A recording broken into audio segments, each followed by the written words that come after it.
கட்சி ஆரம்பிச்சது என்ற மிகப்பெரிய ஒரு பாரம்பரியமும் மிகப்பெரிய ஒரு பூர்வீக இடமான விருதுநகர் தொகுதியில அவர் போட்டியிட வேண்டும் என்று ஒட்டுமொத்த மக்கள் விருப்பத்தை நிறைவேற்றதான் இன்னைக்கு அவர் அரசியல் களத்துல இருக்கார்.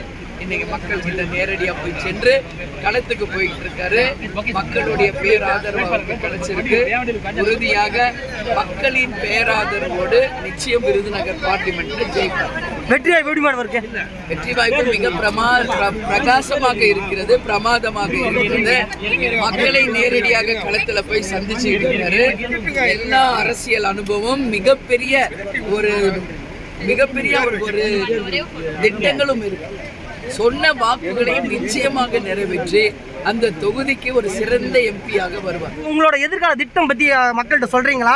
உங்க தேமுதிகவோட நிலைப்பாடு என்ன மேடம்? இல்ல, விருதுநகர் தொகுதியை பொறுத்த வரைக்கும் நம்ம விவசாய பூமி, அதே மாதிரி சிவகாசி போல பல தொகுதிகள்ல தொழில் சார்ந்த ஒரு பூமி. எனவே கேப்டன் எப்பவுமே சொல்லுவார், விவசாயமும் தொழிலும் நெசவும் தான் ஒரு மனிதனுக்கு எப்படி கண்ணு முக்கியமோ அது மாதிரின்னு. அந்த வகையில விவசாயத்தையும் தொழில்களையும் முன்னேற்றி படிக்காத இளைஞர்களுக்கு வேலை வாய்ப்பை உருவாக்கி அனைத்து திட்டங்களையும் உறுதியாக ஒரு இளைஞராக நிச்சயம் நிறைவேற்றும். காலையில வாக்கிங் போய் ஓட்டு சேகரிக்கிறாரு அவர். உங்க பொருளாளர் சுதீஷ்குமார் அண்ணன் கூட இருக்காரு.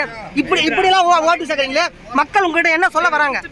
மக்கள் இன்னைக்கு விஜய பிரபாகரை நேரா பார்க்கும்போது கேப்டனையே பார்த்த மாதிரி இருக்குதுன்னு மக்கள் தங்களுடைய பேர் ஆதரவையும் அன்பையும் கேப்டன் மாதிரியே தம்பிக்கிட்ட காமிக்கிறாங்க.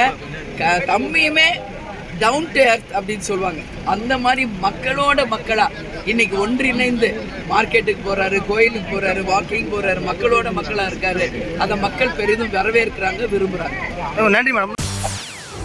செய்திகளை உடனுக்குடன் தெரிந்து கொள்ள உடனே சப்ஸ்கிரைப் பண்ணுங்க.